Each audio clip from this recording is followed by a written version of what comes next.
فقد قال الله تعالى في كلام المجيد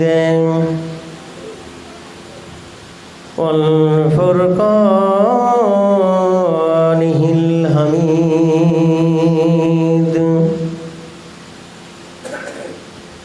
بسم الله الرحمن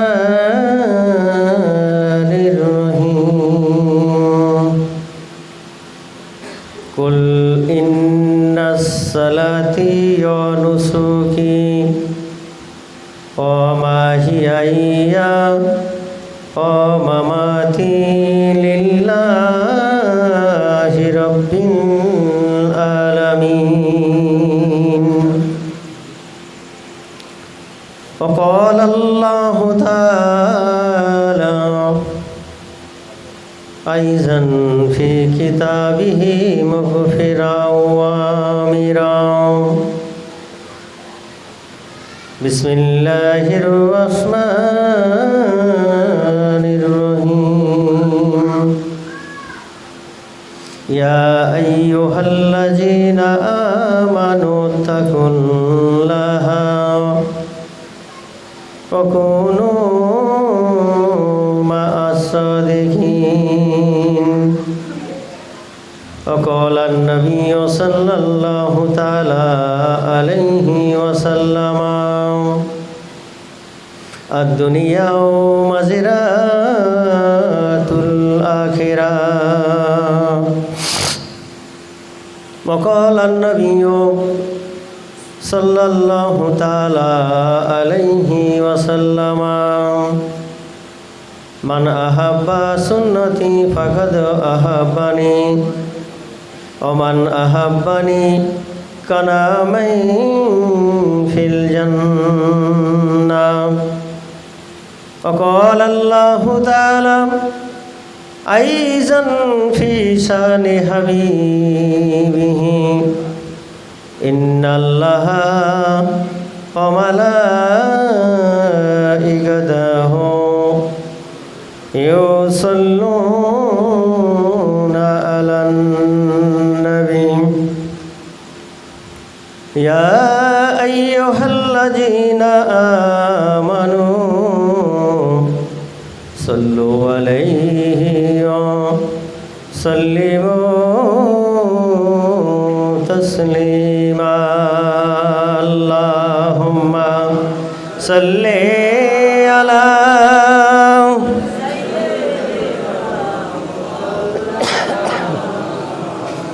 وعلى آل سيدنا একটু সামনের দিকে সরে আসেন আর একটু সামনের দিকে চেপে আসেন আর মহব্বতে দুরূদ শরীফ পড়েন আল্লাহুম্মা সাল্লি আলা সাইয়্যিদিনা মাওলানা মুহাম্মদ ওয়ালা আলি সাইয়্যিদিনা কে আসলো বলে এই পৃথিবী হলো উজালা কে গাইল এসে সামনেরই গান শূন্য কাফেলা ও হাসিমি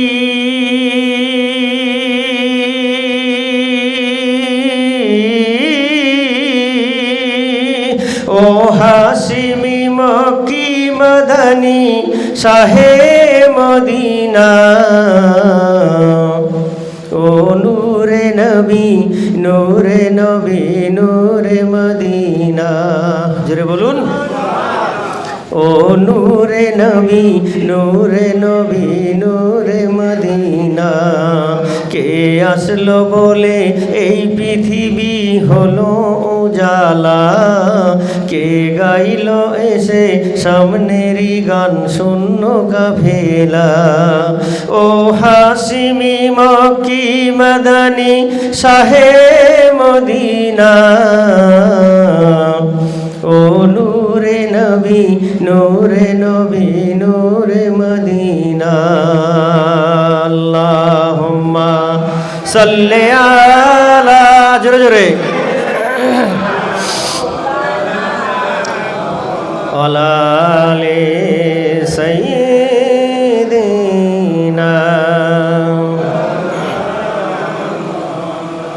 তলোয়ার হাতে ওমর ছুটে নবীর দ্বারে যায়, নূরানি তার চেহারা দেখে ওমর অবাক হয়ে যায়। জোরে বলেন সুবহানাল্লাহ। তলোয়ার হাতে ওমর ছুটে নবীর দ্বারে যায়, নূরানি তার চেহারা দেখে ওমর অবাক হয়ে যায়। তার চেহারা মায়াবী,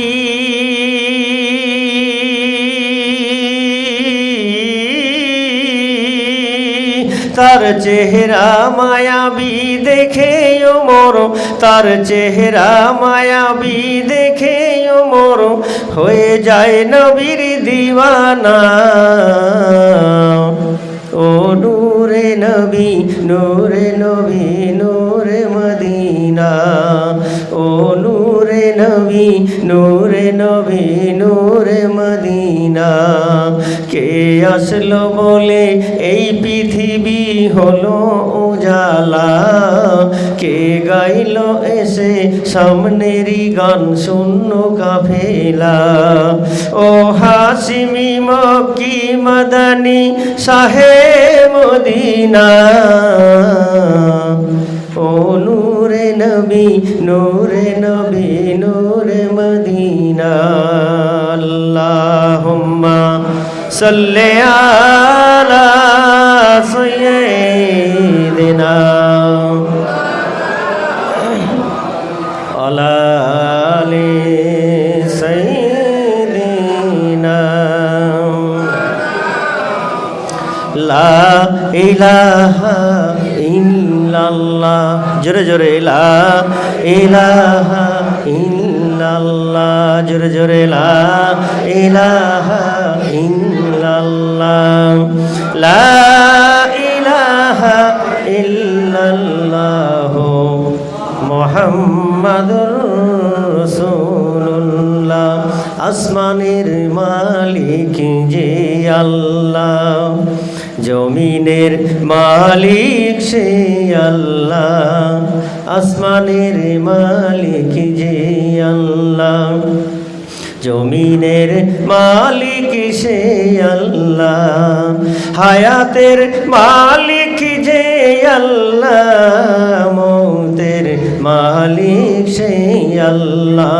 পড়লা ইলাহা ইল্লাল্লাহ, জোরে জোরে, লা ইলাহা ইল্লাল্লাহ, লা ইলাহা ইল্লাল্লাহ মুহাম্মাদুর রাসূলুল্লাহ। আল্লাহুম্মা সাল্লি আলা সাইয়্যিদিনা মাওলানা মুহাম্মাদ ওয়ালা আলি সাইয়্যিদিনা।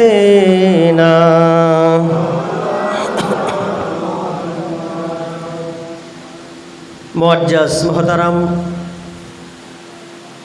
অধ্যকার এলাকাবাসীবৃন্দ, মসজিদের ইমাম সাহেবান, আমার সামনে উপবিষ্ট মোত্তাকি, পরেশগার, দিনদার, ইমানদার, জাকেরিন, শাকিরিন, আল্লাহ আলা, পরেশগার, ইমানদার ভাইয়েরা, যুবকেরা, জওয়ানেরা, স্নেহের ছোট ছোট সোনার মানিকেরা, পর্দার অন্তরালে ধার্মিকা, আমার স্নেহের পাত্রী মা ও ভগ্নীগণ, সবাইকে আমার মহব্বতপূর্ণ সালাম। আসসালামু আলাইকুম ওয়া রাহমাতুল্লাহি ওয়া বারাকাতুহু। শুকরিয়া যাপন করি সেই মালিকের দরবারে। কোন মালিক? যিনি আমাদেরকে ভালোবেসে, দয়া করে, মেহেরবানি করে এই শাওয়াল মাসের শুভ রাত্রিতে কিছু সময়ের জন্য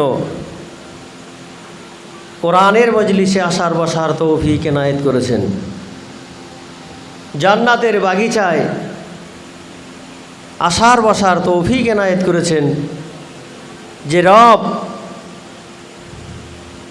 যার এহসান, তার দয়াতে আমরা আজকে এই জায়গায় উপস্থিত হতে পেরেছি,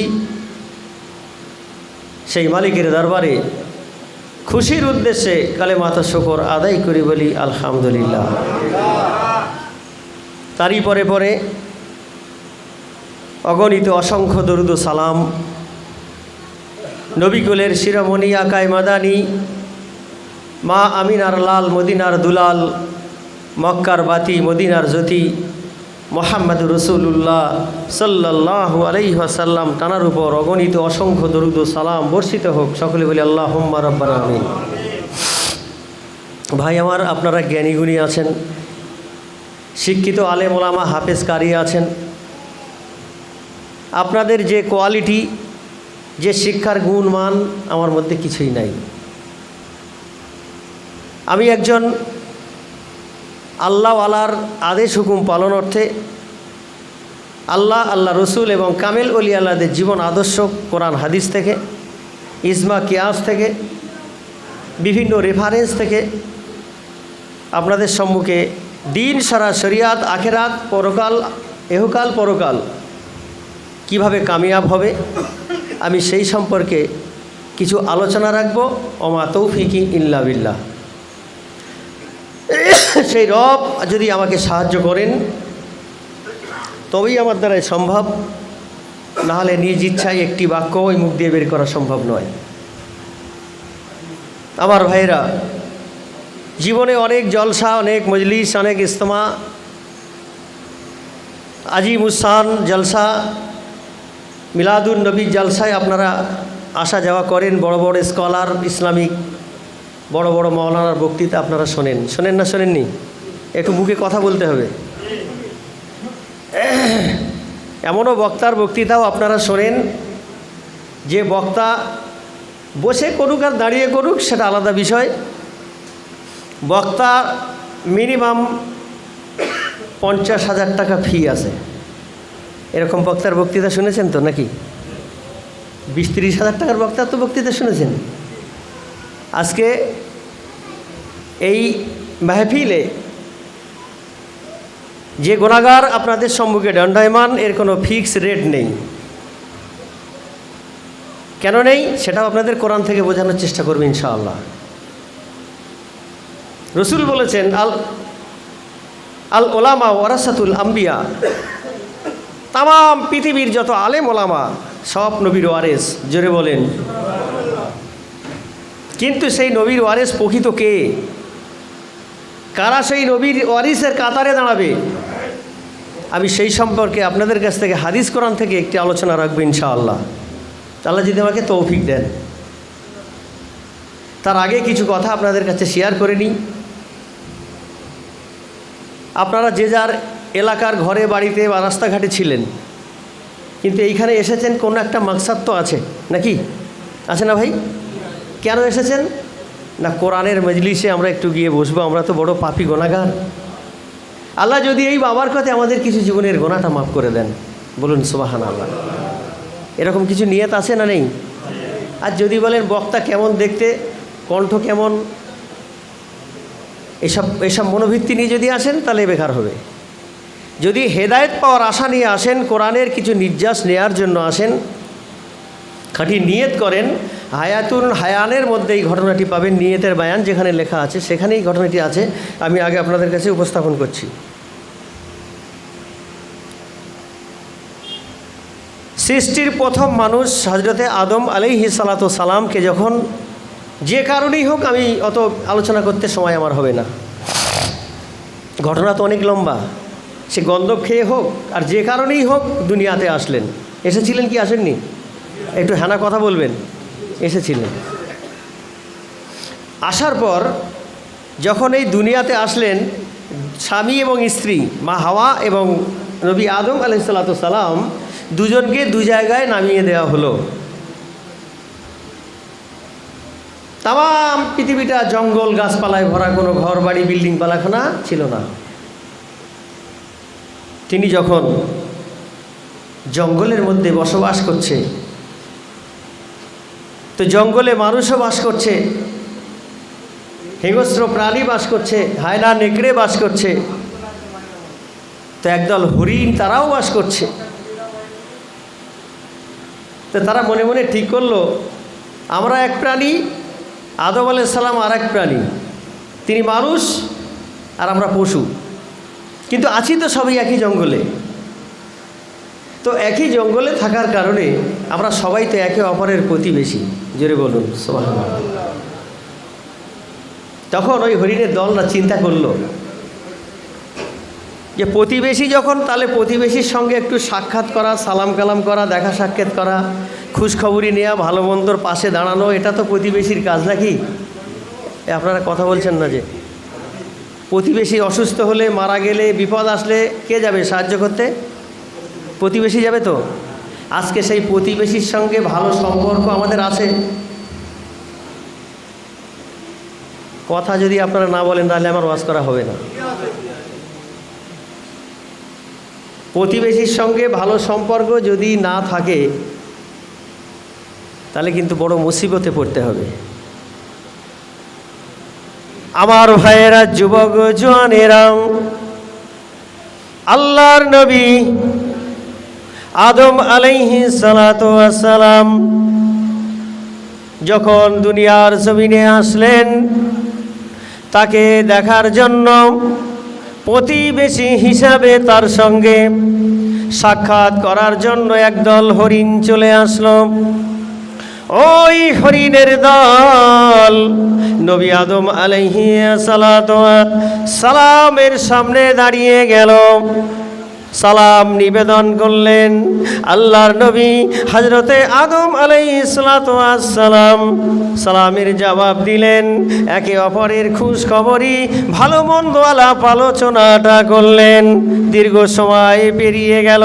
এখন আপনারা বলেন, যদি আপনার বাড়িতে মেহমান আসে তাহলে মেহমানকে সম্মান করতে হবে না হবে না? সম্মান করতে হবে। মিষ্টি মেটাই যদিও না থাকে, অন্তত চা বিস্কুট তার জন্য জরুরত আছে না নাই? অবশ্যই করতে হবে। কিন্তু নবী আদম আলাইহিস সালাতু সালামের কাছে তো খাবার ছিল না, বিস্কুট ছিল না, চা ছিল না, মিষ্টির দোকানও ছিল না। এখন তিনি কি তাদেরকে দিয়ে খুশি করবেন? প্রতিবেশীর হকটা রক্ষা করবেন, প্রতিবেশীর হকটা তিনি আদায় করবেন। আমার ভাইয়েরা, হায়াতুল হায়ানের মধ্যে বায়ানের নিয়ত যেখানে লেখা আছে, ওই জায়গায় এই ঘটনাটি লেখা। আল্লাহ নবী হযরতে আদম আলাইহিস সালাম বলেন, আমাকে যখন জান্নাত থেকে বের করে দেওয়া হয়, আমার পরনে 3টা জান্নাতি পাতা দিয়ে লজ্জাস্থান ঢাকা ছিল, আর আমার বিবি হাওয়া আলাইহিস সালামের 5টা পাতা দিয়ে তার লজ্জাস্থান ঢাকা ছিল। আমি নবী আদম আমার পরনের মধ্যে যে জান্নাতি পাতাটা লাগানো ছিল, ওই পাতাগুলো একটু একটু করে কেটে যতগুলো হরিণ আমার সঙ্গে দেখা করতে এসেছিল, আমি তাদেরকে হাদিয়া হিসাবে একটু একটু করে খাইয়ে দিলাম। সুবহানাল্লাহ বলবেন না?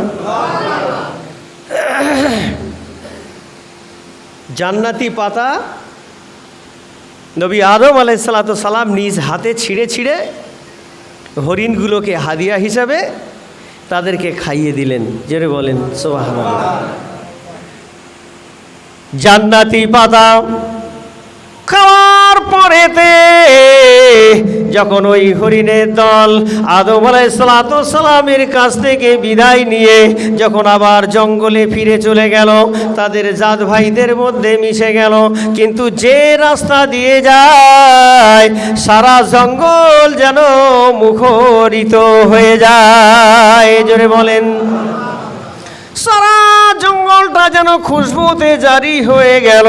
ব্যাপারটা বুঝতে পারলাম না কি কারণে হরিণের বডি থেকে খুশবু জারি হয়ে গেল। একটু জোরে বলুন না সুবহানাল্লাহ। আল্লাহ পাক রব্বুল আলামিন পবিত্র কোরআন শরীফের মধ্যে একটি জায়গার মধ্যে তিনি বলেছেন, ওয়ালা তাকুলু লিমা ইউকতালু ফি সাবিলিল্লাহি আমওয়াত বাল আহিয়াউ ওয়ালাকিন লা তাশউরুন। যারা এই আয়াতের মধ্যে আল্লাহ তাআলা বলছেন, যারা আমার রাস্তায় জীবনটা উৎসর্গ করে, আমার রাস্তায় জীবনকে বিলীন করে দেয়।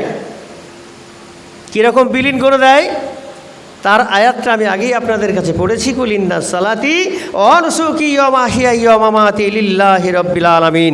প্রত্যেকটা মুমিন মুসলমান নর নারীর জন্য আল্লাহর ইবাদত বান্দেগি এবং তার জান এবং তার মাল, তার সয় সম্পদ, তার এভরিবডি, তার ইবাদতটাকেও লিল্লাহি রাব্বিল আলামিন আল্লাহর রাস্তায় সমর্পণ করতে হবে। বলুন সুবহানাল্লাহ। আমরা পেরেছি তো আল্লাহর রাস্তায় সমর্পণ করতে? যদি আপনারা করে থাকেন মাশাআল্লাহ, আলহামদুলিল্লাহ, কোনো সমস্যা নেই। আল্লাহর রাস্তায় জীবনকে উৎসর্গ করা অত সহজ ব্যাপার নয়, বড় কঠিন। কারা আল্লাহর রাস্তায় জীবন উৎসর্গ করতে পেরেছে কিতাবের মধ্যে সেটাও আল্লাহ তাআলা বর্ণনা করে বলেছেন, মিনান নাবিয়িনা ওয়াস সিদ্দিকিনা ওয়াস শুহাদাই ওয়াস সালিহিন ওয়া হাসুনা উলাইকা রফিকা। জোরে বলুন সুবহানাল্লাহ। আল্লাহ তাআলা বলছেন, উৎসর্গ করা ব্যক্তি, 4 শ্রেণীর মানুষকে আমি আল্লাহ ভালোবাসি। কয় শ্রেণী? 4 শ্রেণী। ভুলে গেলে হবে না, মন দিয়ে একটু কথাগুলো শুনবেন। 4 শ্রেণীর ব্যক্তিকে আল্লাহ ভালোবাসতেন। তাহলে আমরা যদি বলি যে না, 4 জনের মধ্যে 3 জনকে বাসবো, 1 জনকে ছেড়ে দেবো, তাহলে আল্লাহর ভালোবাসা হবে? কথা বলেন না কেন? 2 জনকে মানবেন, 2 জনকে ছেড়ে দেবেন, হবে? 3 জনকে মানবেন, আরেকজনকে ছেড়ে দেবেন, এরকম হবে? তাহলে আল্লাহ যখন বলছে আমি 4 শ্রেণীর মানুষকে ভালোবাসি, তাহলে আমাদেরও তো ভালোবাসতে হবে নাকি? 1 নম্বর নবীগণ, 2 নম্বর সিদ্দিকগণ, 3 নম্বর যারা শহীদ হয়েছে, আল্লাহর রাস্তায় জীবন উৎসর্গ করেছে, আর 4 নম্বর সে আল্লাহ তাআলা বলছেন সালেহীন, অর্থাৎ যারা আল্লাহর প্রিয় বন্ধু, যারা কামেল ওলি আল্লাহ, তাদেরকেও ভালোবাসতে হবে। আল্লাহ বলছে শেষে এসে 4 জনকে মিলিয়ে একত্রে বললেন, ও হাসুনা উলাইকা রফিকা, উত্তম বন্ধু এই 4 শ্রেণীর মানুষ আমি আল্লাহ আমার বন্ধু। জোরে বলুন সুবহানাল্লাহ। তাহলে এখান থেকে একজনকেও ছেড়ে দেওয়া যাবে না, মানতে হবে আপনাকে। না মানলে আপনার জীবন খাতরা হবে। আমার ভাইয়েরা, জঙ্গল দিয়ে যখন হরিণের দল রওনা দিল, সারা জঙ্গলটা খুশবুতে জারি হয়ে গেল। অপর হরিণের দলে নাকে গিয়ে স্নানটা লেগে গেল, ঘ্রাণটা, তারাও সেন্ট পেয়ে পাগল হয়ে গেল। দৌড়ে এসে ওই হরিণের দলের সামনে দাঁড়িয়ে বলছে, ভাই, কিছু সময় আগে একই সঙ্গে ওঠা বসা করলাম, একই সঙ্গে চললাম, কিন্তু তোমারও সেন্ট ছিল না, খুশবু ছিল না, আমারও ভিতরে খুশবু ছিল না, কিন্তু এখন তোমরা কোথায় গিয়েছিলে? এমন কি জিনিস তোমরা ভক্ষণ করেছ যার কারণে তোমাদের বডি দিয়ে খুশবু জারি হয়, আর আমাদের বডিতে কেন খুশবু নাই? ও আমার ভাইয়েরা, যুবকেরা, জওয়ানেরা, এলাকাবাসী বিন্দু, পর্দানুশীলী মা ভগ্নীগণ, আল্লাহ তাআলা আমাদেরকে খুশবুদার করে বানিয়েছে, কিন্তু আজ সেই মুসলমান এত নিপীড়ন, এত লাঞ্ছিত, এত অপদস্থ, এত অপমানিত হওয়ার কারণ হলো, প্রত্যেকটা মানুষের হাতের কামাই যেমন হয়, পরীক্ষার রেজাল্টটা যেমন আপনি উত্তরটা লিখবেন ঠিক তেমনি পাস করবেন, অ্যান্সারটা পাবেন। আমরা যেমন পরীক্ষা দিই, জিন্দেগিতে নামাজের পাবন্দি করি না, নামাজ পাবন্দি করি না, জাকাত ঠিকমতো আদায় করি না, টাকা থাকতে হজ করি না, ইসলামের রোকন মানি না, পরের ফাঁকি দিই, সুদ বন্ধন LIC-তে ভরে গেল, সারা দেশটা বন্ধন কোম্পানিতে কবজা করে ফেলেছে না ফেলেনি? দেখেন আর কথা বলে না। আপনাদের এলাকায় বন্ধন আসেনি নাকি? এটা এটা খুব ভালো কাজ তো, আল্লাহর রহমত আসবে। ছাদ পরিষ্কার করে রাখবেন, ছাদে যেন ময়লা না থাকে। আজকে মুসলমানদের উপরে কেন নির্যাতন হচ্ছে, কেন নিপীড়ন হচ্ছে, কেন স্টিমে রোলার চালানো হচ্ছে? আমরা যেমন পরীক্ষা দিচ্ছি তেমন পৃথিবীতে দেখবেন নামাজি কয়েক শ্রেণীর আছে, 5 শ্রেণীর নামাজি আছে। তার মধ্যে আমি কয়েকটা শ্রেণী বলবো। এক শ্রেণী হলো আল্লাহর ভয় যার ভিতরে আছে, তাকুল্লাহর ভয় যার ভিতরে আছে, সে 5 ওয়াক্ত নামাজ আদায় করে, বলুন সুবহানাল্লাহ। আর এক শ্রেণী আছে জুম্মা নামাজি, এরম আছে কি নেই? আর এক শ্রেণী আছে খেয়াল খুশি, যখন মনে হয় তখন আদায় করে। আর এক শ্রেণী আছে দুটো ঈদে পড়ে আর সারা বছরে তার খবর নাই। এই যদি নামাজির আল্লাহর বান্দার যদি কোয়ালিটি হয় ইবাদত বান্দেগীর ক্ষেত্রে, তাহলে ওই বান্দা পৃথিবীতে ভালো করে থাকতে পারে কি করে সেই আল্লাহর কাছে? হাদিস পাকের মধ্যে নবী বলেন, আমার উম্মতির মধ্যে থেকে যে ব্যক্তি এবং যে পুরুষ নারীরা আমার উম্মতির মধ্যে থেকে যে জেনে বুঝে ইচ্ছাকৃত অবস্থায় যদি পাগল হয়ে যায়, উন্মাদ হয়ে যায়, সেন্সলেস হয়ে যায় কোনো কারণে, যদি বা অপারেশন হয়েছে জ্ঞান নাই, এরকম ক্ষেত্র বিশেষ বাদ দিয়ে যদি আমার উম্মতি, আল্লাহর নবী বলে আমার উম্মতির মধ্যে থেকে যারা জেনে বুঝে একটা ওয়াক্তের নামাজ বাদ দিয়ে দিল, আমার আল্লাহ তাআলার জিম্মা থেকে বান্দা বান্দিটা বেরিয়ে গেল। তাহলে রাস্তায় যদি বিপদ হয় আল্লাহ জিম্মাদার হবে? কথা বলছেন না, আমার খুব খারাপ লাগছে আপনাদের। আমার কথাগুলো মনে হয় নিশ্চয়ই আপনাদের ভালো লাগছে না। আপনারা একটু হানা বললে তো আমার বলাটা সুবিধা হয়। আমার ভাইয়েরা, যুবকেরা, জওয়ানেরা, আল্লাহ নবী হাদিসে পাকের মধ্যে বুখারী শরীফের হাদিস, মিশকাত শরীফের হাদিস মধ্যে বর্ণনা করেছেন যে আমার উম্মতিরা আজকের ফজরের নামাজটা আদায় করলো, ফজরের নামাজটা আদায় করলো। আমার ভাইজানেরা, আল্লাহর হাবিব দয়ার নবী কি জীবনে কোনো দিন মিথ্যা কথা বলেছে নাকি? যদি না বলে থাকে তাহলে সেই দয়ার নবী আমার জানিয়ে দিচ্ছেন, আমার যে উম্মতটা, আমার যে উম্মতিটা আজকের ফজরের নামাজ আদায় করলো, আমার আল্লাহ তাআলা বলেন ওই বান্দা বান্দিগুলো 24 ঘন্টা আমি আল্লাহ আমার জিম্মায় কাটিয়ে দিল। ও আমার ভাইয়েরা, এই জন্য তো আল্লাহ ওয়ালারা বলেন, সুফি দরবেশ ফকিররা বলেন, কামেল ওলি আল্লাহ যারা তারা বলেন, বাবা আল্লাহ তাআলা পবিত্র কালামে শরীফের মধ্যে যত আয়াত নাজিল করেছেন সব থেকে বেশি নামাজের কথা বলেছেন, কম বেশি 82 জায়গায়। ও আকিমুস সালাত, না বান্দা নামাজ কায়েম করো। আবার আল্লাহ বলছেন বান্দারে নামাজ কায়েম করো, নামাজ কায়েম করো, নামাজ কায়েম করো। আজ আমরা সিলসিলা এমন পৃথিবীর জমিনে আছে, আল্লাহ কালাম পাক পড়ে পড়ে তারা আবার কিছু মশলা বের করেছে। আল্লাহ তাআলা বলেন কোরআন শরীফের মধ্যে, লা তাকরাবুস সালাত ওয়া আনতুম সুকারা, আছে না নেই? এই কথা বলেন না কেন আপনারা? আছে তো? লা তাকরাবুস সালাত, আল্লাহ তাআলা এখানে আয়াতের মধ্যে বলছেন তোমরা নামাজের কাছে এসো না। এক শ্রেণীর আলেম তারা এইটাকে ধরে নেবে, তা আল্লাহ তো নামাজের কাছে যেতে বারণ করেছে, আমরা নামাজ পড়বো কেন? নামাজ পড়বে না। আল্লাহ বলেছে লা তাকরাবুস সালাত, নামাজের কাছে এসো না। কিন্তু আল্লাহ তার পরের আয়াতে কি বললেন? ও আনতুম সুকারা, যদি তুমি নেশাগ্রস্ত থাকো, মাতাল হয়ে যাও, উন্মাদ হয়ে যাও, জ্ঞান না থাকে, তখন তুমি নামাজের কাছে এসো না। যে ব্যক্তি মাতাল হয়ে গেল, জ্ঞান হারা, সে কী করে নামাজ আদায় করবে? প্রত্যেক জিনিসের নেগেটিভ পজিটিভ দুটো আছে কি নেই? তাহলে আলেম যদি এই ধরনের নীতি নিয়ম চালু করে তাহলে উম্মত কি করবে? আমার ভাইয়েরা, আজকে যে জায়গা থেকে আমরা এসেছি হয়তোবা শুনেছেন আর যদি নাও শোনেন একটু পরিচয় আপনাদের দিয়ে যাই। বাগমারীর জমিনে কলকাতা মানিকতলা নাম শুনেছেন? যদি শুনে থাকেন, শিয়ালদা থেকে মাত্র 15 মিনিট সময় লাগবে, 10 মিনিট।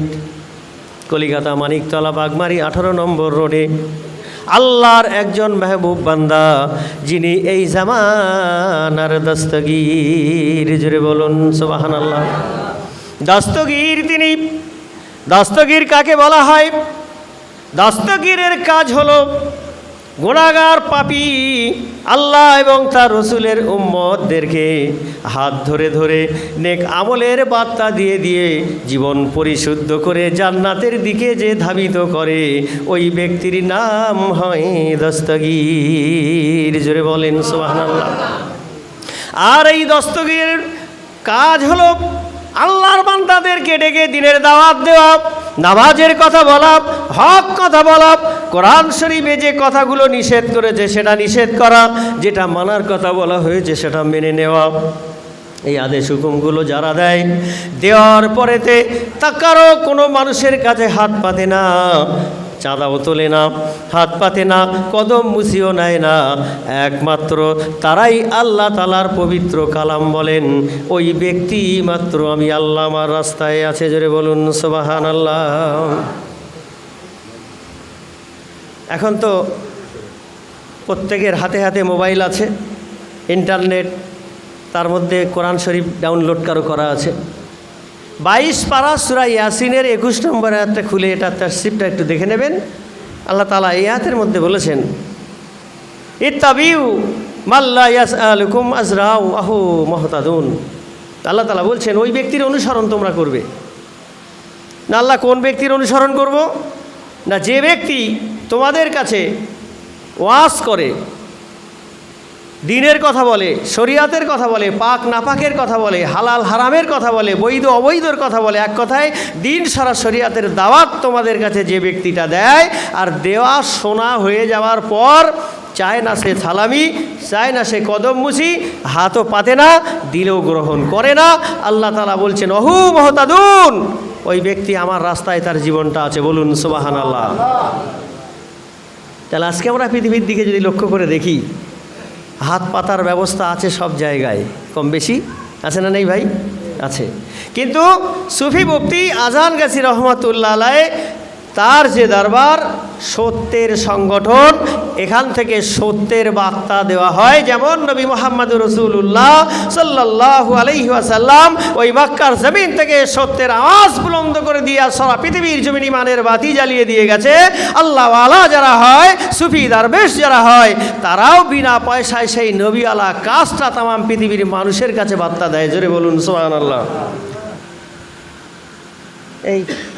এই বসার সাহেব কি বলছে শোনো তো, হাফেজ সাহেব একবার দুরূদ শরীফ পড়েন, আল্লাহুম্মা সাল্লি আলা ওয়ালা আলি সাইয়্যিদিনা। একটু মহব্বতে দুরূদ শরীফ পড়বেন, কারণ হচ্ছে দরুদ আমরা পড়তে চাই না। যদি কোনো দিন নসিব হয় মক্কা শরীফ, মদিনা শরীফে যাওয়ার, আমাদের এইখানে দল ভাগ আছে, সিলসিলা ভাগ আছে, মাযহাব আছে, ভাগ তরিকা ভাগ আছে, আছে না নেই? আমরা এই দল করি, ওরা ওই দল করে, ওরা আমাদের কাছে আসবে না, আমরা ওদের কাছে যাব না, কিন্তু আল্লাহর কোরআন কিন্তু সেটা বলে না।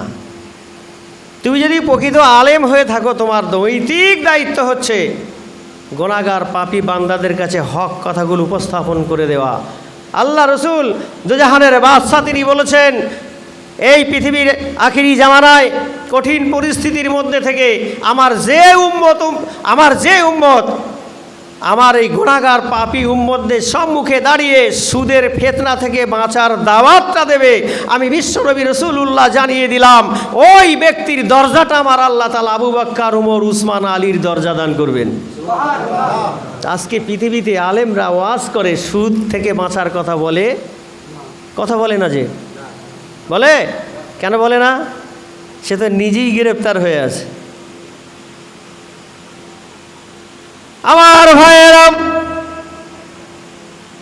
যে কথা বলছিলাম, হরিণের দল, অপর হরিণের দল বলছেন, তোমাদের শরীরে খুশবু ছিল না, এত খুশবু কেমন করে তোমাদের বডিতে হলো, কিভাবে হলো একটু বলো। হরিণের দল বলছেন, ও আমার স্বজাতি ভাইরা, একটু ভালো করে শুনে রেখে দাও। আমরা একই জঙ্গলে বাস করছি, একই জায়গাতে আমরা ছিলাম, কিন্তু আল্লাহ তাআলার একজন পয়গম্বর এসেছে পৃথিবীর জমিনে, যার নাম হযরতে আদম আলাইহিস সালাম। আমরা তাকে দেখতে গেলাম, তার সম্মান করতে গেলাম, একই জঙ্গলে বাস করার কারণে প্রতিবেশী হিসেবে তার কাছে মিষ্টি ছিল না, কিছু ছিল না, কি দিয়ে আমাদেরকে সান্ত্বনা দেবেন। তার পরনে জান্নাতি পাতা ছিল, ওই পাতা একটু একটু করে আমাদের খাইয়ে দিল। ওই পাতাটা খাওয়ার পরে আমাদের বডিতে 3টা গুণ বেড়ে গেল। সুবহানাল্লাহ বলে না? কথা আমার শুনছেন তো আপনারা? আদম আলাইহিস সালামের দেওয়া জান্নাতি পাতা খেয়ে তাদের বডিতে কটা গুণ হলো? 3টা না, তাদের বডিতে 4টা গুণ বেড়ে গেল। বলুন সুবহানাল্লাহ। কি কি গুণ বেড়ে গেল? হরিণের দল বলছে, যখন আদম আলাইহিস সালাম ওই জান্নাতি পাতা আমাদেরকে খাইয়ে দিয়েছে, আমাদের চেহারাটা যা সুন্দর ছিল, আল্লাহ আমাদের চেহারাটা আরও সুন্দর করে দিয়েছে। সুবহানাল্লাহ। হরিণের গোস্ত একরকম স্বাদ না, ডবল স্বাদ, ডবল স্বাদ হরিণের। ওই হরিণগুলো বলছে, আদম নবী আলাইহিস সালাম যখন আমাদের জান্নাতি পাতা খাইয়ে দিল, আমাদের গোস্তের মধ্যে যা মজা ছিল আরও স্বাদ ডবল আল্লাহ বাড়িয়ে দিলেন। 2টা গুণ হয়ে গেল। 3য় নম্বর গুণ, হরিণের দল বলছে, আমাদের গোস্তে মজা বেড়ে গেল, চেহারাটাও সুন্দর হয়ে গেল, আর আমাদের নাভির মধ্যে আল্লাহ তাআলা কস্তুরী জন্ম দিয়ে দিল। কস্তুরীর জন্ম হয়ে গেল। যে কস্তুরী বর্তমানে যদি কিনতে যান, সঠিক দাম আমার জানা নাই, আন্দাজে বলছি মিনিমাম 1000 টাকা হয়তো ভরি হতে পারে। 10 গ্রামের দাম 1000 টাকা। আমি একটু বোঝানোর জন্য আপনাদের বললাম। ওই কস্তুরী একটা সরিষার দানা পরিমাণ কোনো পানের মধ্যে দিয়ে যদি কোনো বান্দা চিবায়, এই এলাকা মুখরিত হয়ে যাবে। থুতুটা যেখানেও ফেলবে সেটাও যদি কেউ চেটে নেয়, তার বডিও খুশবু হয়ে যাবে। একটু জোরে হবে না সুবহানাল্লাহ? এত দামি কিমতি জিনিস আল্লাহ বানিয়ে দিলেন। ও আমার ভাইয়েরা, যুবক জওয়ানেরা, এখন ওই হরিণের দলটা শুনলো না? শোনার পর তারা বলছে, চল চল। ওদের বডিতে যখন 3টা গুণ বেড়ে গেল, চেহারা সুন্দর হলো, গোস্তের মজা বেড়ে গেল, নাভিতে কস্তুরী হয়ে গেল, বডিতে খুশবু জারি হয়ে গেল। এতগুলো গুণ যখন ওরা পেয়েছে, তাহলে এবার চল আমরা পাতা খেয়ে আসি। কথা আমার শুনছেন? তাই প্রথম দলটা কি করতে গিয়েছিল? সাক্ষাৎ করতে, আদম নবীকে সালাম দিতে, তাজিম করতে। তারা তো পাতা খেতে যায়নি। এই দলটা কি করতে যাচ্ছে? তাহলে বুঝে নেন ভালো করে, নিয়েতে ভেজাল ঢুকলো নাই ঢুকলো নি? ঢুকেছে তো? ভালো করে শোনেন এবার। ও দ্বিতীয় দল চলে গেল পাতা খেয়ে বডিতে খুশবু জারি করার জন্য। আদম নবীর সামনে যখন চলে গেল, তারাও সালাম কালাম দিল। সব কমপ্লিট হয়ে যাওয়ার পর ওদেরকেও যেমন ওই পাতা ছিঁড়ে ছিঁড়ে হাদিয়া দিল, আদম আলাইহিস সালাম এদেরকেও তেমনি হাদিয়া দিল বটে, কিন্তু এদের বডিতে 2টা গুণ হলো, নাভিতে আর কস্তুরী হলো না। ফিরে আসলো ওই হরিণের দলকে ডাক দিয়ে বলছে, ভাই রে, কি ব্যাপার? তোমার বডিতে এত খুশবু, আমার বডিতে কেন খুশবু নাই? আমরাও তো ওই একই পাতা খেলাম। হরিণের দল বলছে, ফয়সালা দিতে পারবো না। এলাকায় যদি কোনো সমস্যা হয়, মুফতির দরকার ফয়সালা নেওয়ার জন্য। কিন্তু হরিণের ভিতরে সমস্যা দেখা দিয়েছে, মুফতি তো নাই, কে ফয়সালা দেবে? চলো আদম নবীর কাছে যাই, যিনি পাতা খাইয়েছেন, সেই ফয়সালা দেবে। 2 দল হরিণ চলে গেল নবী আদম পাতা তো একই নবীর হাতে দুটো দলকে আপনি পান করালেন, খাওয়ালেন হুজুর, কিন্তু ওদের শরীরে 3টা গুণ হলো, আমাদের 2টা হলো, নাভিতে কেন কস্তুরী হলো না? আদম আলাইহিস সালাম বলেন, নিয়তে ভেজাল। তুমি এসেছিলে বক্তার বক্তৃতা কেমন হয়, গলার কণ্ঠস্বর কেমন হয়, চেহারাটা কেমন হয়, এই মনোবৃত্তি নিয়ে কোনো বান্দা যদি আসে তার জীবন বিফলে চলে যাবে। আর যদি ঘর থেকে বেরিয়ে মনে করে আসে আল্লাহ গুনাহগার পাপী, এই মজলিসে বসবো, আল্লাহ তুমি আমার হেদায়েত নসিব করে দিও, আল্লাহ যদি চায় আপনাদের সকলকে খুশবুদার বানিয়ে দিতে পারে। পারে না? পারে না? এই আল্লাহ কি করতে পারে না? আমার ভাই জানেরা, তাহলে নিয়তে ভেজাল, তাদের নিয়তে ভেজাল ছিল না। গুণ হলো 3টা, কস্তুরী হলো নাভির মধ্যে, এদের নিয়তে ভেজাল, পাতা খেতে গেল, নবী আদমকে তাজিম করতে গেল না, এদের 2টা হলো, নাভিতে আর কস্তুরী হলো না। আল্লাহ পাক রব্বুল আলামিন বলেন, যদি আমার কালাম পাকটা তোমরা মজবুত করে ধরে নাও, আমার কালামের তেলাওয়াত প্রতিদিন মুমিনার করে থেকে, মুমিনার কণ্ঠ থেকে, ইমানদার মুত্তাকির কণ্ঠ থেকে যদি প্রতিদিন আমার কোরআনের তেলাওয়াতটা হয়, ওই এলাকায় কোনোদিন বিপদ আসতে পারে না। একটু জোরে বলুন সুবহানাল্লাহ। ওই এলাকায় বিপদ আসতে পারে না, করোনা ভাইরাস আসতে পারে না। আর যদিও বা কাউকে করোনায় গ্রেফতার করে, ও আমার গোলামেরা, যারা প্রতিদিন কালাম পড়ো, প্রতিদিন নামাজ পড়ো, রমজানে রোজা রাখো, আমি আল্লাহ আমাকে ভয় করে চলো, তোমাদের কোনো চিন্তা নাই, আমি আল্লাহ তাআলা জানিয়ে দিলাম, অনুনাজিনু মিনাল কুরআনে মা হুয়া শিফাউ ওয়া রাহমাতাল লিল মুমিনিন। জোরে বলুন। মুমিনরা ভয় করবে কাকে? আল্লাহকে। আমাদের ভয় আছে তো? এইখানে ভয় করেন, বাইরে চলে গেলে যদি অস্ত্র সামনে চলে আসে, সাথে সাথে ভাই তোর পায়ে ধরি আবার ছেড়ে দে, কথা বলে না? ভয় আছে না?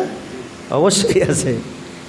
আমরা নামাজ পড়ি, সারাক্ষণ পড়েছি তো, সবাই পড়েছি, পড়ে থাকলে আলহামদুলিল্লাহ।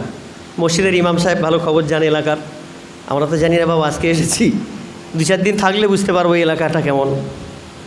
ভাই আমার, সারা জীবন ওয়াজ শুনবেন, জীবনে কোনো কাজ হবে না। আল্লাহর আদেশে এখন থেকে কদমটা ঝুঁকিয়ে দিন, সালাত আদায় করবেন।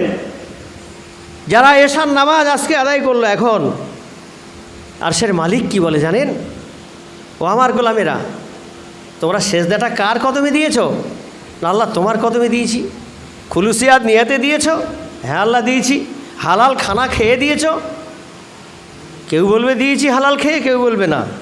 বলবে কি বলবে না? সবাই কি এক কাজ করতে পারে? পারে না। আল্লাহ তাআলা তারপরেও বলেন, গোলাম সেজদা দেবে একবার আমার কদমে, আমাকে ভয় করে যদি সেজদাটা দাও। ও গোলাম, তোমার বডির ওজন কি তুমি কোনো দিন করেছো? যদি করে থাকো তাহলে তোমার বডির ওজন কতটা বলো? 50 কিলো না 60 কিলো, 70 না 80 কিলো, 100 কিলো যদি ওজন হয়, 120 কিলো যদি ওজন হয়, কোনো সমস্যা নাই রে গোলাম।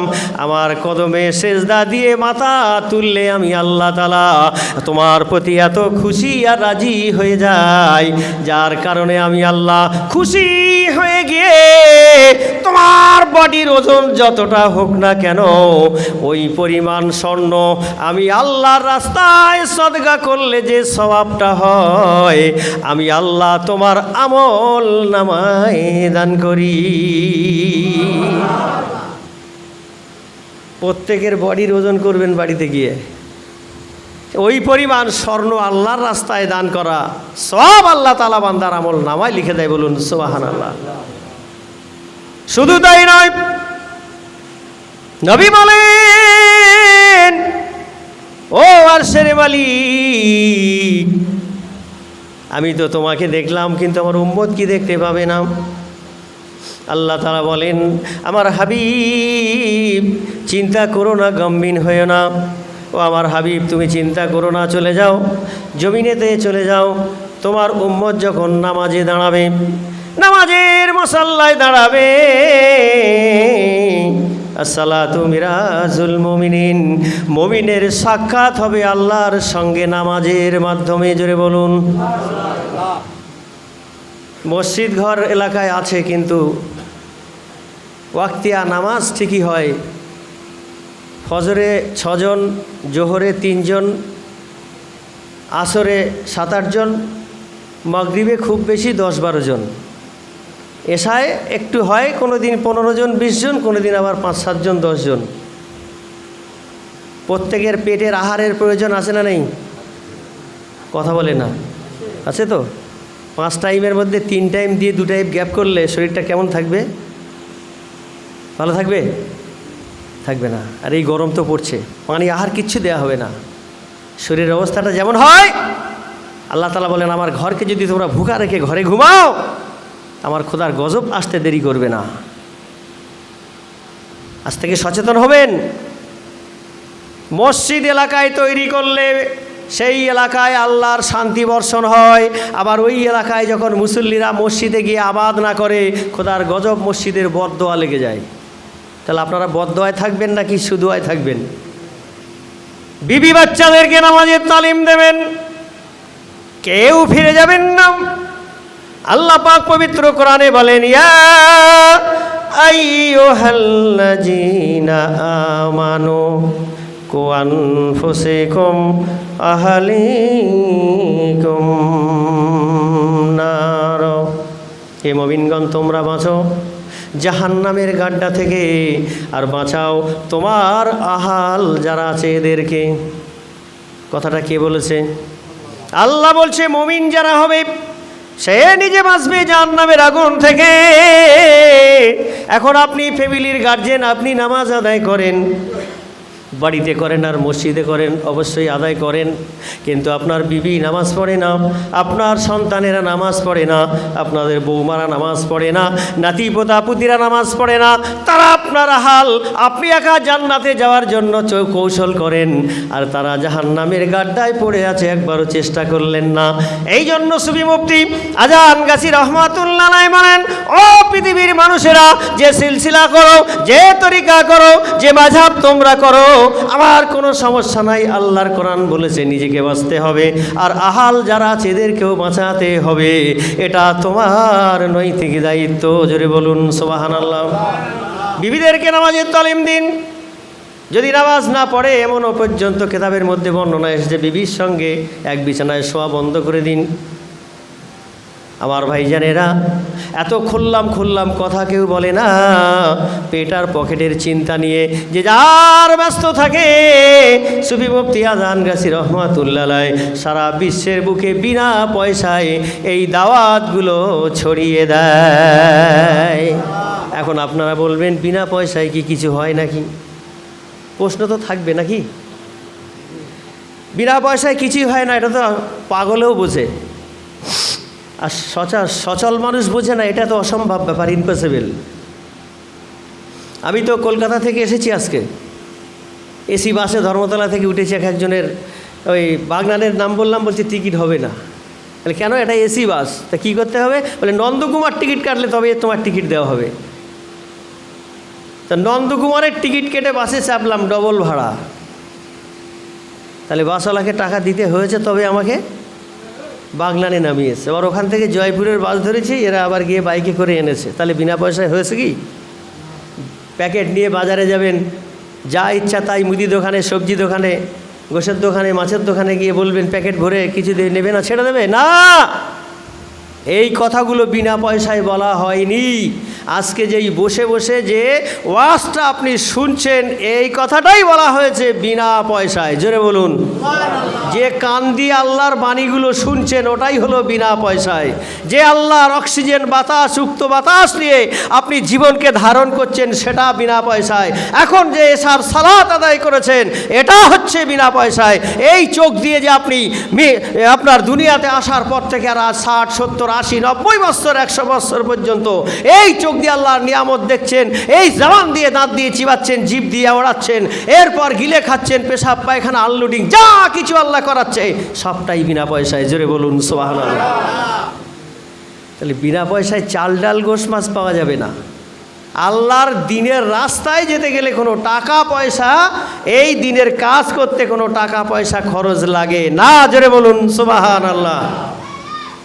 আমার ভাই জানেন, তাহলে নামাজ যদি আপনি আদায় করেন ঠিক করে, প্রকৃত নামাজি যখন হয়ে যাবেন, কত মানুষ আমার মসজিদের দরবারে আসে, আমাদের কাছে এসে বলে হুজুর একটু দোয়া করবেন, বাড়িতে বিপদ, এত ইনকাম করি আর ইনকাম করি বরকত নাই। আল্লাহ পাক রব্বুল আলামিন বলেন, গোলাম রে, তোমার মালে যদি বরকত নিতে চাও, তোমার বাড়িতে যদি বরকত পেতে চাও, তাহলে আগে তোমার বাড়িটাকে পর্দা করো। আমার ভাইয়েরা, মুসলমানের মেয়েরা, ছেলেরা যে এত বেহায়া, বেশরম, বেলাজা। আজকে যখন জয়পুরের বাসেতে আসছি, মুসলমানের মেয়ে বাড়ি থেকে বেরিয়ে যাচ্ছে হিজাব করে, ওড়না মাথায় লাগিয়ে, এলাকার বাইরে যাওয়ার পর ছাড়ানো কলার মতো চলে যায়। আবার আসার সময় তার স্টপিসে নামার এক স্টপিস আগে আবার মাথাটা ভালো করে ঢেকে নেয়। বোরখা পরে যাচ্ছে কিন্তু আদব নাই। যুবক জনদের তো কোনো পরোয়া নাই। ও আমার ভাইরা, প্রত্যেকটা গার্জেনকে হাসরের ময়দানে তোলা হবে। আপনার এরিয়ার আওতার ভিতরে আপনার বিবি ছিল, মেয়ে ছিল, ছেলে ছিল, নাতিপোতা ছিল, যারাই আপনার আওতার মধ্যে ছিল তারাও হাসরের মাঠে উঠবে। যদি আপনি তাদেরকে দিনের দাওয়াত না দেন, নামাজের তালিম যদি না দেন, নামাজ পড়ার আদেশ যদি না করেন, কোরআন পড়ার কথা যদি আপনি না বলেন, শরিয়াতের জ্ঞান করার কথা যদি না বলেন, হালাল খানা খাওয়ার কথা যদি আপনি না বলেন, বন্ধন এলআইসি থেকে বাঁচার কথা যদি আপনি না বলেন, ওই হাসরের ময়দানে আল্লাহ তাআলা আপনার আমল নামা দেখে খুশি হয়ে ফেরেশতাদেরকে বলবেন, যাও আমার গোলামকে নিয়ে জান্নাতে যাও। ওই সময় আপনার ওই আহালরা এসে সবাই সামনে দাঁড়িয়ে দিয়ে বলবে, আল্লাহ আমার বাবাকে দাঁড় করাও। কেন, কি ব্যাপার? না, ওই তিনি নিজে বাঁচার চেষ্টা করেছে, জান্নাতে যাওয়ার জন্য আমল করেছে। আমাদের কোনো দিন শেখায় নাই কোনটা হারাম, কোনটা হালাল, কোনটা পাক, কোনটা না পাক, কোনটা বৈধ, কোনটা অবৈধ। পর্দার সঙ্গে মেয়েদের জীবনযাপন করতে হয়, পুরুষদেরকে সঠিকভাবে পিতামাতা খেদমত করতে হয়, সব কথা আমাদের শেখায় নাই। না শেখানোর কারণে, যার কারণে আজকে আমরা জাহান্নামী হয়ে গেলাম। আল্লাহ ওই পিতাকেও আমাদের সাথে দিয়ে দাও। সেদিন আমরা বাঁচতে পারবো তো? যদি বলেন হ্যাঁ কোনো সমস্যা নাই, ওদের থেকে আমরা ঠিক গুলিয়ে বেরিয়ে যাব, তাহলে করেন, কোনো সমস্যা নাই। আমার ভাইজানেরা, এই জন্য করে পায়ে ধরে বলে যাই, এখন থেকে তওবা করে নিন। জিন্দেগি আর কোনো দিন নামাজ কাজা করবেন না। আর যদি বাড়িতে বরকত পেতে চান, অল্প ইনকাম হলেও ওই অল্প মালে আল্লাহ বিস্তর বরকত দেবে। তবে আপনাকে নামাজি হতে হবে 5 টাইম। আল্লাহর নবীর এক সাহাবী গিয়ে আল্লাহর নবীর দরবারে বলেন, হুজুর আমি এত ইনকাম করি, আমার খেজুরের বাগান আছে, কিন্তু আমার বাড়িতে এত ইনকাম করে আনি, টাকা থাকে না, বাড়িতে অশান্তি, কোনো বরকত বলে কিছু পাই না। হুজুর কী করবো আপনি একটু বলে দেন। আল্লাহর নবী দয়ার নবী বলেন, বাবা তোমার বাড়ির নামাজি কি আছে? সবাই বলছে, না সবাই নামাজি নাই। তাহলে এখন গিয়ে নামাজের দাওয়াত দাও, সবাইকে নামাজে দাঁড় করিয়ে দাও। আর বাড়িটা যদি পর্দা না থাকে, বাড়িটা একটু পর্দা করে নাও। সাহাবী বাড়িতে চলে আসলেন, বাড়িটা পর্দা করলেন। পর্দা করার পর ফ্যামিলি যারা ছিল সবাইকে নামাজে দাঁড় করিয়ে দিলেন। সবাই যখন নামাজি হয়ে গেল, খোদার রহমত ঝরে ঝরে সেই বাড়িতে পড়ে। কিন্তু আজকে আমরা নামাজ পড়ি, মা নামাজ পড়ে, বাবা নামাজ পড়ে, আর ছেলে মেয়েরা কেউ নামাজ পড়ে না। ইনকাম করছে ঠিক, সংসার হয়তো ভালোভাবে চলছে, এর অনেক বর্ণনা আছে, আমি দিতে পারবো না, সময় খুব কম। আমার ভাইজানেরা, যুবক জওয়ানেরা, আমি শুধু একটু করে আপনাদের টাচ দিয়ে যাই। বাঁচতে যদি হাসরের মাঠেতে চান, এখন থেকে ফ্যামিলিদেরকে নামাজে দাঁড় করিয়ে দেন। বাড়িতে একটু ইসলামের আলোচনা করবেন, ইসলামের চর্চা করবেন, বাচ্চাদেরকে মাদ্রাসায় মক্তবে পাঠাবেন, হুজুরদের কাছে পাঠিয়ে আলিফ বা তাসার শিক্ষা দেবেন।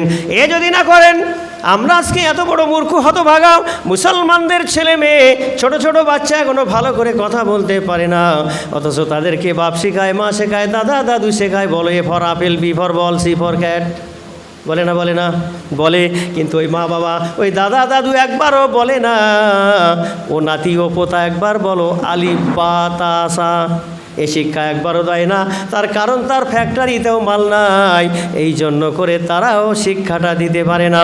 আল্লাহ নবী বলেন তালাবুল ইলমি ফারিদাতুন আলা কুল্লি মুসলিমিন ওয়াল মুসলিমা, প্রত্যেক মুসলমান নরনারীর জন্য ইসলামিক শরিয়াতের জ্ঞান অর্জন করা ফরজে আইন। একটু জোরে বলুন সুবহানাল্লাহ। তাই বলে আপনাকে মাওলানা হতে হবে, মুফতি মুহাদ্দিস মুফাসসির হতে হবে এমনটি ব্যাপার নয়। ইসলামিক শরিয়াতের জ্ঞান রাখার জন্য, 5 ওয়াক্ত নামাজ আদায় করার জন্য, পাক নাপাক জানার জন্য, বৈধ অবৈধ হারাম হালাল বোঝার জন্য যতটুকু জ্ঞান আপনার শিক্ষা দরকার ওটাই আপনার জন্য ফরজে আইন। তাহলে এটা আমরা করতে পারবো না? অবশ্যই পারবো, কিন্তু আমরা করার চেষ্টা করি না। আমার ভাই জানেন, কোরআন পড়তে হবে প্রতিদিন। নামাজ যেমন ফরজে আইন, 5 ওয়াক্ত নামাজ, কোরআন তেলাওয়াত করাও তেমন ফরজে আইন। মিনিমাম সাধারণ মানুষ যারা, এদের জন্য মিনিমাম 100 আয়াত করে কোরআন পড়া প্রতিদিন অবশ্যই আল্লাহর হুকুম। কিন্তু কেউ আমরা করি না। যারা কোরআন পড়ে তারা যদি বা কোনো সময় পড়ে, কিন্তু যারা জানে না তারা তো কোরআনের ধারেও কাছে যায় না। সুফি যারা হয়, আল্লাহর ওলি যারা হয়, নবী রসুল যারা হয়, আল্লাহ রসুল সাল্লাল্লাহু আলাইহি সাল্লাম মা আয়েশাকে ডাক দিয়ে বলছে, বিবি আয়েশা রে, তুমি 1 খতম কোরআন পড়ে ঘুমিয়ে যেও। মা আয়েশা চুপ করে বসে আছেন। 1 খতম কোরআন পড়তে গেলে তো সারা রাত আমার পেরিয়ে যাবে, আমি আয়েশা কখন ঘুমাবো? আল্লাহর নবী বলে চলে গেলেন। কিছু সময় পর আবার যখন বাড়িতে ফিরে আসলেন, দেখে মা আয়েশা সিদ্দিকা রাদিয়াল্লাহু তাআলা আনহা তিনি চুপ করে বসে আছেন। আল্লাহর হাবিব জিজ্ঞাসা করেন, বিবি আয়েশা রে, তুমি কি কোরআন শরীফ পড়ো না? মা আয়েশা সিদ্দিকা রাদিয়াল্লাহু তাআলা আনহা বলেন, ইয়া রাসূলুল্লাহ, আপনি 1 খতম কোরআন পড়তে বলেছেন, এই খতমে কোরআন পড়তে গেলে সারা রাত কেটে যাবে, আমি কখন ঘুমাবো আয়েশা? আল্লাহর হাবিব দয়ার নবী জানিয়ে দিলেন, ও বিবি আয়েশা রে, তোমার পুরো কোরআন শরীফ পড়ার দরকার নাই। যে ব্যক্তি সূরাতুল ইখলাস অর্থাৎ কুল আল্লাহ শরীফ 3 বার পাঠ করে ঘুমায়, ওই ব্যক্তির আমল নামায় গোটা কোরআন খতমের সওয়াব লেখা হয়। তাহলে এই আদেশটা কার? আল্লাহ রসুলের। কামেল মুর্শিদ এই হাদিসটা সংকলন করে তিনি বলছেন, ও পৃথিবীর উম্মতিরা, এই আদেশটা আমি তোমাদেরকে হ্যান্ডওভার করছি। নবীর হুকুম যদি তোমরা মেনে নাও, প্রতিদিন তোমাদের আমল নামায় কোরআন খতমের সওয়াব নিয়ে ঘুমাতে পারবে। সুবহানাল্লাহ বলবেন না? তাহলে এই আমলটা করা যাবে তো? নবী বলেছেন তো। আর একটি আমল আল্লাহর হাবিব বলেন, গোটা কালাম পাক 30 পারার বাইরে একটি সূরা আছে, ওই সূরার নামটা কি? কথা বলে না? কালাম পাক 30 পারা, 30 পারার বাইরে একটি সূরা আছে, ওই সূরাটির নাম হলো সূরাতুল ফাতিহা। জোরে হবে না? সূরাতুল ফাতিহা। এই কোরআন শরীফে সূরা বাকারা থেকে শুরু, কিন্তু কালাম পাখি সূরা ফাতিহাকে কালামের মা বলা হয়েছে। ও আমার ভাই জানেরাম, কালামের মা, কোরআন শরীফের মা বলা হয়েছে সূরা ফাতিহাকে। বাইরে বলেছি ভাবে এইটা ভাববেন না কালামের ভিতরে নাই। আমার ভাই জানেরা, একটু বোঝার চেষ্টা করবেন। সূরাতুল ফাতিহা যদি কালাম পাকের মা হয়, আল্লাহ পাক রব্বুল আলামিন বলেন যে সূরাতুল ফাতিহাকে ধারণ করলো, দৈনন্দিন জীবনে আমলে আনলো, সে যেন গোটা কালাম পাককে গ্রহণ করে নিল। শুধু তাই নয়, আরও তাফসীরের মধ্যে এসেছে যে ব্যক্তি সূরা ফাতিহার আমল প্রতিদিন করে, 5 ওয়াক্ত নামাজের পরে পরে সূরা ফাতিহার আমলটা করে, ওই ব্যক্তি পৃথিবীর জমিনে সম্মানের সঙ্গে ইজ্জতের সঙ্গে জীবন যাপন করার তৌফিক হয়। শুধু তাই নয়, আরও তাফসীরের মধ্যে বলেন যে ব্যক্তি সূরা ফাতিহার আমল প্রতিদিন জীবনে এই আমলটা করে, তার মৃত্যুর সময় অবশ্যই কালেমা শরীফ নসিব হবে। আরও তাফসীরের মধ্যে বলা হয়েছে, যে ব্যক্তি সূরা ফাতিহার আমল প্রত্যেক দিন এই সূরা ফাতিহার আমলটা করবে, 4টি কিতাবের হক তার আদায় হয়ে যাবে। 1 নম্বর তৌরাত, 2 নম্বর জবর, 3 নম্বর ইনজিল, আর 4 নম্বর হলো ফুরকান অর্থাৎ কালাম পাক। 4টি কিতাবের হক সূরা ফাতিহা আদায়কারীর কারণে হকটা আদায় হয়ে যাবে। বলুন সুবহানাল্লাহ। এরপরে আরও তাফসীরের মধ্যে বলা হয়েছে, সূরা ফাতিহার আমল প্রতিদিন যে বান্দা বান্দিটা আমল করবে, ওর আমল নামায় একবার পড়ার বিনিময় 20 পারা কোরআন শরীফ পড়ার জিল্লির সওয়াব লেখা হবে। 20 পারা কালামের সওয়াব লেখা হবে। তাহলে সূরা ফাতিহায় 20 পারা, ইখলাসে 1 খতম, তাহলে কত হলো? 1 খতম 20 পারা। এরপর মুর্শিদ সুফি আজান গাছি রহমতুল্লাহ বলেন, তোমরা এর সাথে আর 2টো আমল করবে। কি আমল? না ফালাক আর নাস, এই 2টা আমল যদি করো তাহলে জাদু টোনা ভূত পেরেত থেকে আল্লাহ তাআলা জিন খাব্বিস থেকে আল্লাহ হেফাজতে রাখবে। বলুন সুবহানাল্লাহ।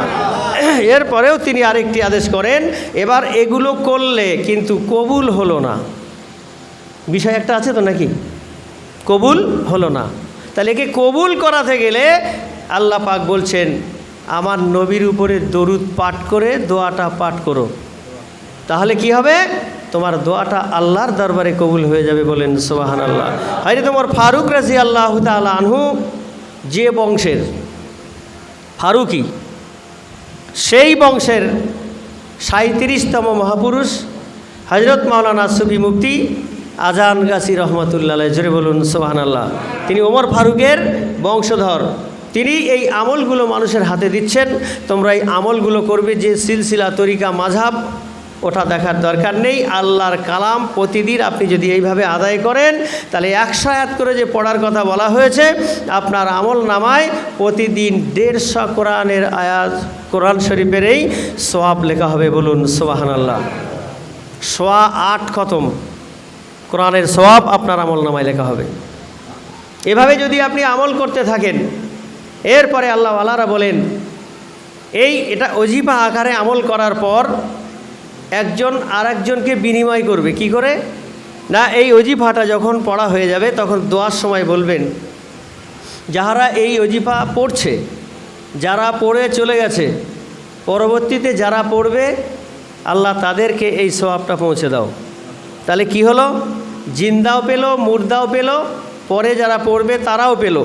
তারা আবার যখন এই দোয়াটি করবে, একে অপরের সঙ্গে যখন এই বিনিময় হবে, তখন হাজার হাজার কোরআনের সওয়াব আপনার আমল নামায় লেখা হবে। বলুন সুবহানাল্লাহ। আমার ভাই জানেন, সময় আর বেশি নেব না, সংক্ষেপ করে দিই। আয়াত যেটা পড়েছিলাম, আল্লাহর রাস্তায় জীবন উৎসর্গ করতে হবে। ও আপনি হাফেজ হন আর কারি হন, মাওলানা হন আর মুফতি হন, ভিতরে যারা পরিমাণ অহংকার রাখা চলবে না। এগুলো ত্যাগ করে দিয়ে আল্লাহর রাস্তায় আপনি জীবনটা উৎসর্গ করে দেন। দিন ইসলামের জন্য, শরীয়ত শরীয়তের জন্য জীবন যখন উৎসর্গ করে দেবেন, আল্লাহ পাক রব্বুল আলামিন আপনার সাহায্যকারী বন্ধু হয়ে যাবে। ও আবার ভাইয়েরা, আল্লাহওয়ালাদের জীবনের দিকে লক্ষ্য করলে দেখা যায়, আল্লাহর নবী তো জাহানের বাদশা, নিষ্পাপ মাসুম, তার জীবনে কোনো গুনাহ নাই, কিন্তু তারপরও আমার নবী, দয়ার নবী আমার সারাটা রাত দাঁড়িয়ে দাঁড়িয়ে নামাজ আদায় করতেন। সেই নবীর সঙ্গ যারা চলে গেল সাহাবীরা, তাদের জীবনটা এমন হয়ে গেল, যুদ্ধের ময়দানে শত্রুদের সঙ্গে যুদ্ধ করে, কিন্তু টাইম হয়ে গেছে, ঘোড়ার পিঠে সওয়ার থাকা অবস্থাতেও তারা যুদ্ধের ময়দানেও নামাজ থেকে গাফিল হয় না। নামাজ পড়তে হবে। আল্লাহর নবী রাহমাতুল লিল আলামিন মুহাম্মদ রাসূলুল্লাহ সাল্লাল্লাহু আলাইহি ওয়াসাল্লাম দুনিয়া থেকে বিদায় নিয়ে চলে যাওয়ার মুহূর্তকালে ভাষণটা দিয়ে দিলেন, বাবা ও আমার উম্মতেরা, ও আমার সহচরেরা, ও আমার উম্মতেরা, অনুচর সহচরেরা, আসসালাত আসসালাত আসসালাত, তোমরা জীবনে নামাজ যেন ছেড়ে দিও না। আজ মক্কা শরীফে গিয়ে দেখেন, মদিনা শরীফে গিয়ে দেখেন, মানুষের ঢল পাগল দিবানার মতো দৌড়ায়। যখন মসজিদে নববী শরীফে আজানের ধ্বনি হয়, হোটেল ছেড়ে দিয়ে পাগলেরা দৌড়ায় আল্লাহর গোলামি করার জন্য মসজিদে নববীতে হাজির হয়। একটু জোরে বলুন সুবহানাল্লাহ। আমার ভাই জানেরা, যদি আপনি 5 ওয়াক্ত নামাজকে আদায় করতে পারেন, আপনার চেহারা সুন্দর হবে, আপনার রুজি রোজগারে বরকত হবে, আপনার ফ্যামিলিরা যদি নামাজ আদায় করে আপনার বাড়িতে আল্লাহর রহমত নাজিল হবে। ও আমার ভাইয়েরা, এরপর আল্লাহ তাআলা আপনার প্রতি এত রাজি খুশি হবে, আর ইনকাম যদিও কম হয় আল্লাহ তাআলা অফুরন্ত বরকত নাজিল করবেন। আল্লাহ হযরত মাওলানা সুফি মুফতি আজান গাছি রহমাতুল্লাহ আলাইহি তিনি 5 টাইম সালাতকে কায়েম করেছেন, তার মুরিদদের করার আদেশ করেন। আল্লাহ রসুল করেছেন, সাহাবীদের আদেশ করেছেন। আর সেই সাহাবীরা এমন জীবনে আমল করেছে আমার ভাইয়েরা, আজ আবু বকর সিদ্দিক রাদিয়াল্লাহু তাআলা আনহু তার নসিবটা এত ভালো, এত ভালো। হযরত ওমর ফারুকের নসিব এত ভালো, আজকে সেই নবীর রওজা পাকের ভিতরে রিয়াজুল জান্নাতের ভিতর এই 3 বন্ধু একই মাজারের মধ্যে শায়িত আছে। মা বাইনা বাইতি মিম্বারি রওজাতুম মিম্বারি রিয়াজুল জান্নাত। আল্লাহর নবী বলেন, আমার হুজরা শরীফ থেকে নিয়ে মসজিদে নববী শরীফ মেম্বারের ফাঁকা জায়গাটা হলো রিয়াজুল জান্নাহ, জান্নাতেরই টুকরা। ওই জায়গায় ঢোকার পর 2 রাকাত নফল নামাজ আদায় করবেন। আজ পৃথিবীতে মানুষ ফরজ নামাজ তো দূরের কথা, ফরজ তো পড়েই না, সুন্নত বাদ দেয়, নফলও পড়তে চায় না। কিন্তু প্রকৃত আল্লাহওয়ালা যারা হয়, আশেক যারা হয়, হাদিসে কুদসির মধ্যে আল্লাহ পাক রব্বুল আলামিন পরিষ্কার করে বর্ণনা করেন। হাদিসে কুদসির মধ্যে আল্লাহ পাক বলেন, যে বান্দার জীবনে নফল ফরজ এবং সুন্নত আদায়ের পর পাশাপাশি যার জীবনে বেশি বেশি করে নফল নামাজ থাকে, ওই বান্দাটা আমার প্রিয়, আমার কাছাকাছি হয়ে যায়। আমার ভাইয়ের আপনাদের ঘুম আসছে বুঝতে পারছি, আর এগিয়ে যাব না। এখন ওজিফা ওসিকুল দেওয়া হবে, অতটুকু সময় বসবেন তো ইনশাল্লাহ। বিনা পয়সার কথা বললাম, এবার এখানে আখের ফানা পড়া হবে, চালবা সঙ্গে হাসি আসবে, এটা আমি জানি স্বাভাবিক। কোরআনগুলো খুলে দেখেন, চালবা সঙ্গে কাকে বলে? যে কোনো ব্যক্তি এই এলাকায় মারা গেলে আপনারা কি বলেন? বলেন না ইন্না, হ্যাঁ এটা বলেন তো। তার ও কি আমাদের জিম্মায় আছে? আর কথা বলে না, তার জন্য তো দোয়াটা পড়েছে। নিনালে মানে কি, ও চলে গেছে। এখানে যে আমরা পড়ব, ওর অর্থটাই ওটাই হয়। চালবা সঙ্গে একদিন হাম্বি ইসি সুরাসিয়া, আমি যে হালাতে আছি, যে অবস্থায় আছি, ট্রেনে থাকি, বাসে থাকি, প্লেনে থাকি, নৌকায় থাকি, আল্লাহর হুকুম আসলে ডাক মৃত্যুর যেতে হবে, কি থাকবেন? এই জন্য তো বলা হচ্ছে, এই জন্যই তো এই কথাটা বলা হচ্ছে। চালবা সঙ্গে একদিন হাম্বি ইসি সুরাসিয়া, আমি যে হালাতে থাকি, যে অবস্থাতে থাকি, আল্লাহর পয়গাম আসলে আমাকে ওই অবস্থায় পাড়ি দিতে হবে। এর জন্য এই কথাটা এখানে বলা হয়। চালবা সঙ্গে একদিন হাম্বি ইসি সুরাসিয়া আকের ফানা। আখের ফানা কেন বলা হয়? একদিন এই পৃথিবী থাকবে না, আল্লাহ ব্যতীত সব শেষ হয়ে যাবে। সেইটাকে আমরা অনুসরণ করে সুফি আল্লাহওয়ালারা গবেষণা করে, কোরআন হাদিস থেকে রিসার্চ করে তারা এটাকে অনুসরণের জন্য মানুষের সামনে তুলে দিয়েছে। মুরসিয়া, মৃত্যুর স্মরণ পাঠ করা। যারা আমাদের পূর্বে চলে গেছে তাদের নামগুলো লিপিবদ্ধ করা, সেগুলোকে অনুধাবন করানো হবে। তারপরে একটি বাক্য পাঠ করা হবে, সেটা হচ্ছে এই জলসায় যারা এসে বসেছে আল্লাহ তুমি তাদেরকে কল্যাণ করো, মঙ্গল করো, এটা পাঠ করানো হবে। কয়েকটা সূরা পাঠ করানো হবে, তারপরে আখিরি দোয়া হবে, তাবারুকের ব্যবস্থা আছে। ইনশাআল্লাহ প্রত্যেকে খেয়ে আমরা যাব ইনশাআল্লাহ। একটু বসবেন তো, একবার দরুদ শরীফ পড়ুন। আল্লাহুম্মা সাল্লি আলা